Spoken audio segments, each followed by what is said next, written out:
बाड़मेर से एक और बड़ी खबर है, जहां भारत पाक पश्चिमी सीमा के ब्राह्मणों की ढानी क्षेत्र में सामने के बॉर्डर से रात करीब 1 बजे एक 20-22 साल का युवक पाकिस्तान की ओर से तारबंदी पार करने में नाकाम कोशिश करता नजर आया। मुस्तैद बीएसएफ की जो निगाहें पड़ते ही युवक को उसने ललकारा, लेकिन युवक तारबंदी की ओर चढ़ने लगा तो बीएसएफ जवान ने युवक को गोली दाग दी। गोली दागने के बाद भी युवक भारत की ओर तारबंदी में आ गिरा। इसने यहीं पर दम तोड़ दिया। आपको बता दें कि बीओपी पर तैनात सेना के जवानों ने तुरंत ही अधिकारियों को इसके बारे में सूचना दी। वहीं युवक की मौत की सूचना उच्च अधिकारियों को दी गई है। बाखलसर थाना क्षेत्र में बीएसएफ ने ये सूचना दी है। इधर पाकिस्तान को भी युवक की सीमा पार से आने की सूचना दे दी गई है। वहीं पाकिस्तान की ओर से इसको लेकर भी कोई भी पुष्टि अब तक नहीं की गई है।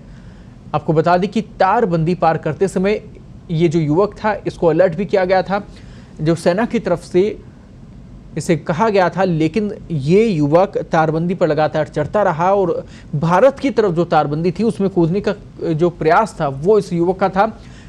इस पर बीएसएफ के जो जवान थे उन्होंने गोली वहां पर दाग दी और ये पूरा जो मामला है, इस पूरे मामले में तमाम जो वहां पर सुरक्षा व्यवस्था है, तारबंदी है, इसको पार करके एक युवक कोशिश कर रहा था, नाकाम कोशिश उसकी साबित हुई। पूरी खबर पर ज्यादा बातचीत के लिए हमारे सहयोगी रतन दवे इस वक्त जुड़ गए हैं।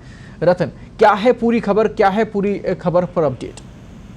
जी, ये पाकिस्तान की ओर से एक नापाक हरकत सामने आई है। एक घुसपैठिया जो रात को करीब 1 बजे के करीब जो बाड़मेर के सामने ब्राह्मणों की ढाणी जगह है, जो पोस्ट है, उसके सामने से आ रहा था और उसने तारबंदी पर चढ़ने की कोशिश की। बीएसएफ के जवान की ओर से हरकत देखते ही ललकारा गया, लेकिन वो ऊपर चढ़ने लगा और उस टाइम बीएसएफ ने जवाबी करते हुए उनको गोली मारी उसको, और गोली मारने के बाद वो भारतीय सीमा में गिर गया और उसके बाद में उसने दम तोड़ दिया। जी, लेकिन इन सब के बीच में रतन, क्या पाकिस्तान ने इस ओर से कोई भी अभी तक पुष्टि की इसको लेकर? क्या वो कोई वहां पाकिस्तान की तरफ से घुसपैठिया था, कोई आतंकी था या फिर आम नागरिक था? क्या कुछ स्थिति है? पाकिस्तान की हमेशा से आदत रही है कि जब इस प्रकार की हरकतें होती है तो पाकिस्तान इस बात से इनकार कर देता है कि नहीं, ये हमारी तरफ से न तो ये हमारा आदमी है, न हमारा इससे कोई लेना देना है। अक्सर ऐसा ही होता है। हालांकि भारत की ओर से पाकिस्तान को इस जानकारी दे दी गई है कि रात को इस प्रकार की हरकत हुई है। पाकिस्तान की ओर से अब तक कोई जवाब नहीं आया है। बिल्कुल सही कहा आपने। कायराना हरकत पाकिस्तान की तरफ से हमेशा से ही होती है और इस प्रकार के मामले सामने आने पर भी वो हाथ पीछे खींच लेता है। लेकिन इन सब के बीच में जो युवक जिसको गोली लगी है, जिसने कोशिश की भारत की सीमा में घुसने की, क्या उसके पास से कोई सबूत, कोई कागज, कोई जानकारी वहां पर बीएसएफ को मिली?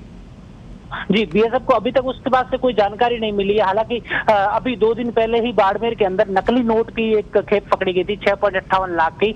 वो साबित कर रही है कि पाकिस्तान लगातार पश्चिमी सीमा की ओर से अब घुसपैठिए और तस्कर सक्रिय होने लगे हैं, जो कि पाकिस्तान की नापाक हरकतों को सामने ला रहे हैं। जी, शुक्रिया तमाम जानकारी के लिए हमारे सहयोगी रतन दवे, जो कि इस वक्त इस पूरी खबर पर हमारे साथ जुड़े। आपको बता दें कि गोली लगने से उस युवक की मौत हो गई, जिसने तारबंदी पार करके भारत में घुसने की कोशिश की। नाकाम कोशिश पाकिस्तान की तरफ से आ रहे एक युवक की, जहां पर भारतीय सेना की तरफ से, बीएसएफ की तरफ से उसे गोली मार दी गई।